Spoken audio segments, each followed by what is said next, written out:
Olá! Como mencionado no áudio anterior, vamos falar sobre 5 soluções para os atuais problemas da agricultura. O primeiro passo seria parar de expandir a pegada da agricultura. Ou seja, a primeira recomendação é desacelerar e, por fim, deter a expansão da agricultura, em especial sobre florestas tropicais e savanas. A destruição desses ecossistemas tem impactos de longo alcance no meio ambiente, pela perda de biodiversidade e pelo aumento de emissões de dióxido de carbono, por queimadas, desmatamento e outras formas de limpeza. Essa desaceleração reduziria muito certos danos ambientais e iria impor poucas restrições na nossa produção global de comida. Porque assim, a resultante queda em capacidade agroprodutiva poderia muito bem ser compensada se reduzíssemos a ocupação de terras agrícolas que são produtivas por urbanização, degradação e abandono. Uma das propostas seria desenvolver padrões de certificação para produtos agrícolas, para que as cadeias de abastecimento possam ter certeza de que as culturas não foram cultivadas em terras criadas por desmatamento.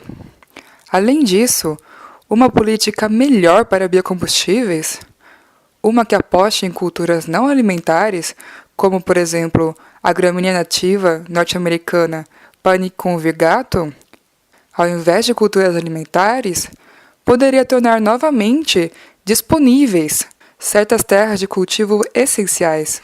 O segundo passo seria reduzir as diferenças de produtividade global. Assim, para dobrarmos a produção global de alimentos, sem expandir a pegada da agricultura, precisamos melhorar a produtividade das terras agrícolas já existentes. Então, temos duas opções. Podemos aumentar a produtividade de nossas melhores fazendas, elevando os seus tetos de rendimento através do melhoramento genético e manejo da cultura. Ou podemos melhorar a produção nas fazendas menos eficientes do mundo, fechando a lacuna de produtividade entre a sua realidade atual e o seu potencial a ser desenvolvido. Essa segunda opção é a que proporciona o maior e mais imediato ganho, especialmente em regiões onde a fome é mais aguda. Uma pesquisa encontrou significativas desigualdades em muitas regiões, sobretudo em partes da África, América Central e o leste europeu. Nessas regiões, sementes melhores, uma aplicação mais eficiente de fertilizantes e uma irrigação mais racional poderiam produzir muito mais alimentos sem aumentar a quantidade de terra que está sendo cultivada. Essa análise sugere que reduzir a diferença de rendimento das 16 principais culturas do mundo poderia aumentar a produção total de alimentos em 50% a 60%, sem causar grande dano ambiental adicional. Para reduzir as discrepâncias de produtividade do mundo, também precisamos superar sérios desafios econômicos e sociais, inclusive uma distribuição melhor de fertilizantes e de variedades de sementes para fazendas em áreas empobrecidas e um acesso melhor a mercados globais para muitas regiões. Terceiro passo: precisamos usar recursos de maneira mais eficiente. Em média, é necessário cerca de 1 litro de água de irrigação para cultivar 1 caloria de comida. Alguns lugares, porém, usam muito mais do que isso. A análise dessa pesquisa constatou que fazendas podem sim diminuir o uso de água sem grande redução em sua produção. As estratégias mais importantes incluem irrigação por gotejamento, que é um processo em que a água é aplicada diretamente na base da planta e não pulverizada de uma maneira super ineficiente no ar. Mulching, que seria cobrir o solo com uma camada protetora de matéria orgânica para reter a umidade. E redução da água desperdiçada por sistemas de irrigação, ao diminuir a evaporação de canais e reservatórios. Com os fertilizantes, há um problema de equilíbrio. Alguns lugares têm muito pouco nutriente e, portanto, uma produção insatisfatória de culturas, enquanto outros têm demais, o que leva à poluição. quase ninguém usa fertilizantes na medida certa. Surpreendentemente, apenas 10% das terras cultiváveis do mundo geram de 30% a 40% da poluição de fertilizantes usados na agricultura. A análise dessa pesquisa encontrou hotspots, em especial na região central dos Estados Unidos, China, Índia Setentrional e leste europeu, onde os agricultores poderiam reduzir bastante o uso de fertilizantes com pouco ou nenhum impacto na produção de alimentos. Entre as ações que poderiam corrigir essa superfertilização estão incentivos políticos e econômicos, como, por exemplo, efetuar pagamentos para que agricultores promovam uma administração responsável e protejam bacias hidrográficas, reduzindo o uso excessivo de fertilizantes, melhorando o manejo de estrume, especialmente o armazenamento, para que escoe menos para bacias de drenagem nas tempestades, captar o excesso de nutrientes pela reciclagem e instituir outras práticas de conservação. Além disso, pantanais e zonas úmidas poderiam ser restaurados para aprimorar seu potencial de agir como esponjas naturais, filtrando nutrientes de escoamento agrícolas. Assim, de novo, uma menor ação pode ajudar a nutrir o solo, assim como também a agricultura de precisão, com o uso de fertilizantes e água apenas quando e onde necessários e eficazes, e técnicas de agricultura orgânica. O quarto passo seria, sim, tirar a carne das dietas. Podemos usar uma parcela maior das culturas para alimentar pessoas diretamente, ao invés de animais de criação. Globalmente, poderíamos obter até 3 quatrilhões de calorias a mais anualmente, um aumento de 50% em relação ao nosso suprimento atual, adotando dietas inteiramente vegetais. Naturalmente, as nossas atuais dietas e usos de culturas têm muitos benefícios econômicos e sociais, e é bem provável que as nossas preferências mudem por completo.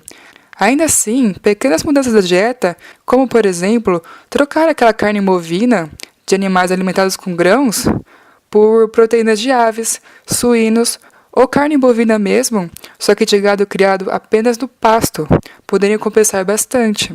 O seguinte passo seria reduzir o desperdício. Essa recomendação é meio óbvia, só que ela é muito negligenciada.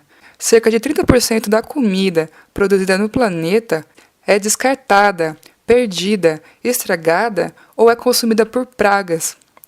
Nos países ricos, grande parte dessa perda ocorre na ponta consumidora do sistema, como restaurantes e latas de lixo.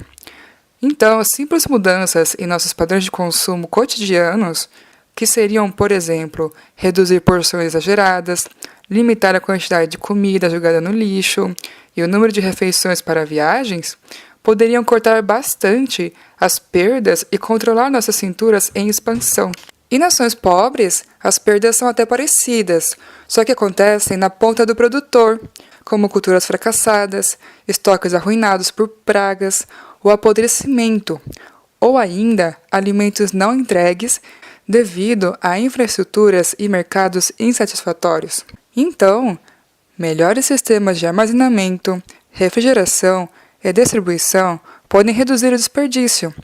Além disso, melhores ferramentas comerciais podem ligar quem tem produtos e quem precisa deles, como fez a telefonia celular na África, que liga fornecedores, comerciantes e compradores. Então, assim, embora eliminar por completo o desperdício não seja algo realista, até pequenas medidas seriam muito benéficas. Esforços concentrados, especialmente reduzir o desperdício nas comidas mais intensivas em recursos, como carne e laticínios, poderiam fazer sim uma grande diferença. E o último passo seria termos um sistema alimentar em rede. Em princípio, essa estratégia de 5 pontos pode ser aplicada a vários desafios ambientais e alimentares. Esses passos poderiam elevar a oferta de comida entre 100% e 180%, ao mesmo tempo em que reduziria emissões de gases de efeito estufa, perda de biodiversidade e o uso e a poluição da água. É importante enfatizarmos que todos os 5 pontos têm de ser implementados simultaneamente. Nenhuma estratégia isolada resolverá todos os nossos problemas. Temos tremendo sucesso da Revolução Verde e da agricultura em escala industrial, em que nos basear e construir, junto com inovações na agricultura orgânica e nos sistemas alimentares locais.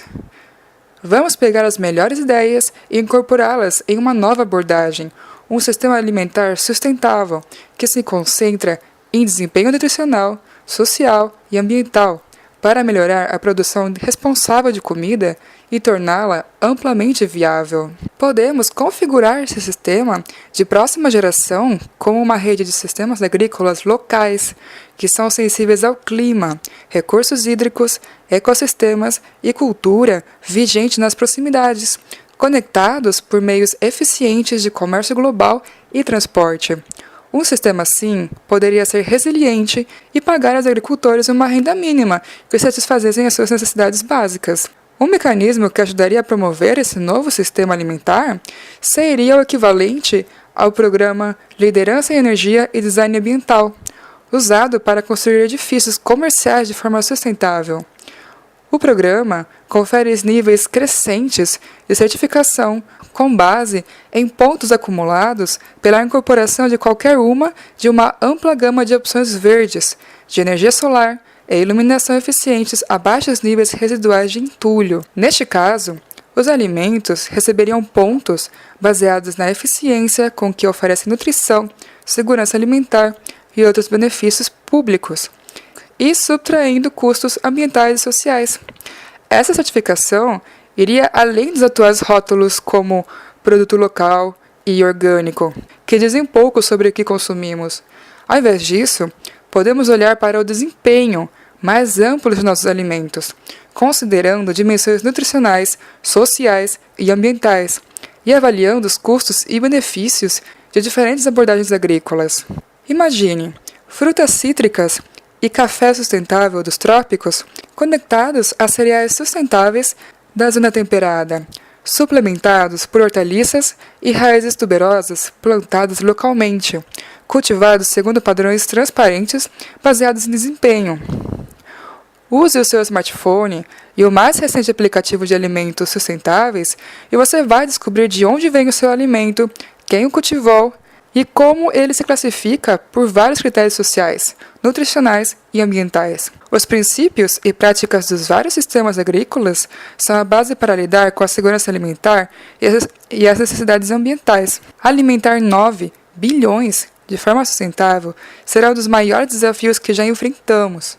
Exigirá imaginação, determinação e o árduo trabalho de inúmeras pessoas. Então é isso, muito obrigado por terem ouvido. Até mais!